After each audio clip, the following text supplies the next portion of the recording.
If the Itel RS4 is not a gaming phone, then what is a gaming phone? What would you consider a gaming phone?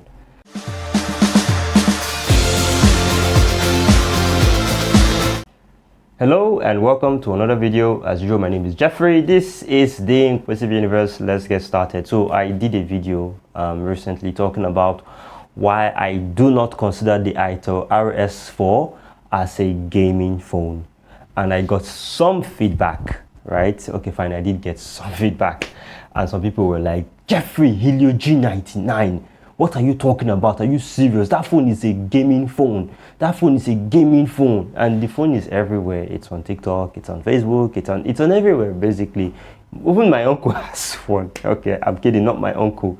Now, but I see like anybody who has a decent following has gotten that phone, and they're seriously going hard at it. But I also said it in that video that just because you call something a name doesn't necessarily make it that thing. Basically, there has to be some guidelines, some rules to follow.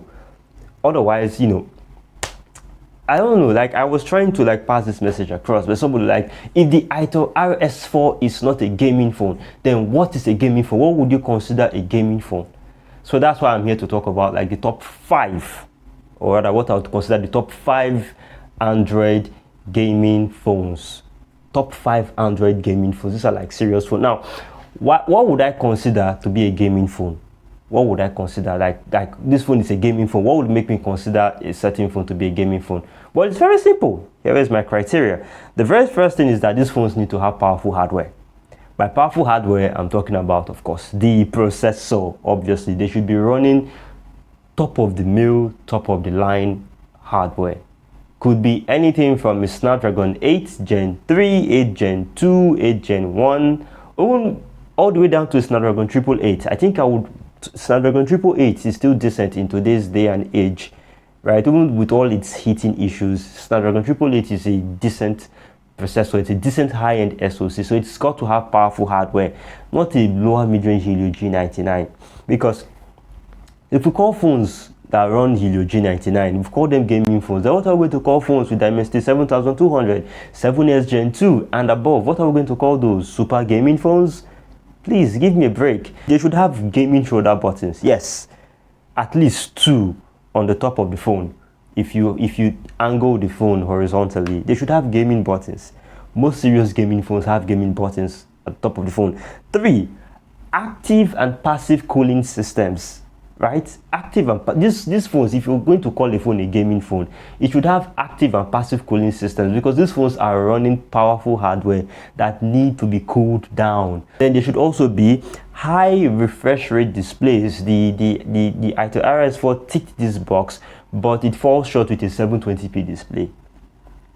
These phones use 1080p at least. At the very least, 1080p, 120 Hz. At best, some of them even run 1440p displays with 144 Hz. So that's what you call like a serious gaming phone. And then finally, they should have gaming mode overclocking as well as optimization. So let's move on. So let's talk about like the top 5. Which phones would I consider the top 5 gaming smartphones? And without wasting any further ado, I'm going to start from number 5. And the number 5 is it was one of my favorites once upon a time. It's the Xiaomi Black Shark 5 Pro. Now, why do I consider this smartphone a gaming phone? Very simple. It's got powerful specs. Snapdragon 8 Gen 1. It has up to 16 gig RAM and 144 Hz display. It also has physical shoulder buttons, and it is fairly priced. Now, why do I rate it at the bottom of my list? It's very simple. It's got weak performance, obviously. It's got an aging design, and it's got limited availability. Although I'm starting to see lots of resellers now bringing the Black Shark around, but the Black Shark's heyday are well long gone. Now they take us to number 4, which is the Asus ROG Phone 7 Ultimate, which is actually a very decent phone. At the time, it blew heads and minds, mine included. So it offered premium performance. It had a Snapdragon 8 Gen 2 chipset, 16 gigs RAM, and a crazy 165 Hz refresh rate. That's if that doesn't blow your mind, nothing else will. Like, that was mad. Now, these are serious gaming phones, right? It also has air trigger buttons, that is customizable buttons that on the phone that you could use, and of course RGB lighting. Who doesn't like flashy lights? I know I do. And then its weaknesses, why it comes in at number 4, is that it's a bit dated now. Its price, it wasn't friendly then, it's still not friendly now, and the fact that there are even better phones right now with the Asus ROG 7 phone not being friendly is also something that would work against its favor. And then it's a very bulky phone because it has active cooling. There's a fan inside it with cooling vents as well, so gotta put that in mind. Let's move on. Let's get to the number 3, and it's the Nubia Red Magic 8S Pro. Now, this one is also another very fantastic phone running on Snapdragon 8 Gen 2, 16 gigs of RAM, and the 120 Hz AMOLED display. There's a built-in fan for sustained performance, and it's got a crazy 6000 mAh battery with 60 watts of fast charge, as well as a very aggressive design for gaming with RGB. Of course, who doesn't like RGB? Yeah. The weaknesses of this phone is that its software updates are inconsistent, but that's a general Nubia problem, and camera quality is rather mediocre. So let's just put that aside. Let's move on. Let's talk about the Asus ROG Phone 8 Pro, which is number 2 on my list, although some people have argued that this should be the number 1 phone, but I don't know. You hear my number 1 very soon. Now, the Asus ROG Phone 8 Pro runs on the Snapdragon 8 Gen 3. It can support up to 24 gigs of RAM and 165 Hz AMOLED display. It's got active cooling, it's got air triggers, it's got a large 5500 mAh battery, and 65 watts of fast charge. Crazy.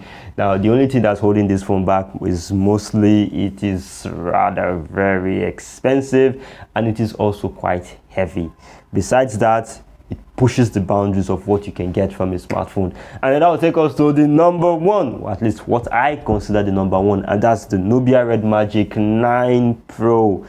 Crazy gaming phone, honestly.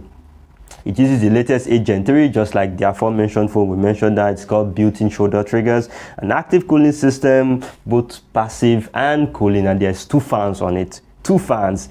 So it's got a 6500 mAh battery with an 80 watts fast charge for quick top-ups.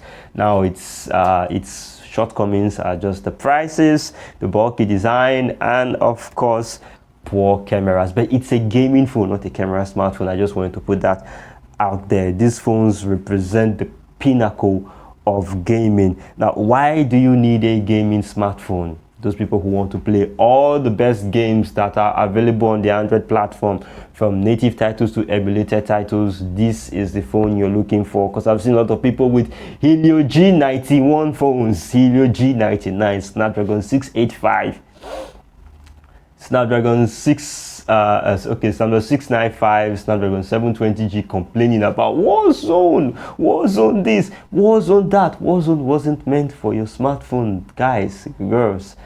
Your phones are lower mid-range. I'm being careful with my words now, because some people are going to say gaming. Oh, yes, it can play games.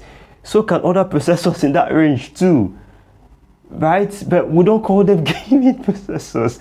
We certainly don't call the 7. Nobody comes and talks about the 7 Plus Gen 2 and calls it a gaming processor, but it can certainly play games that the G99 cannot even dream of playing. Some people say can only dream of. I'm saying it cannot. It cannot even think about it, cannot fathom it, right? So if you're looking for top-of-the-line performance that is dedicated strictly for gaming, your flagship smartphones are not always dedicated for gaming, but these gaming phones are flagship phones that are dedicated strictly for gaming. It's going to push the processor, it's going to wring every inch of performance out of it.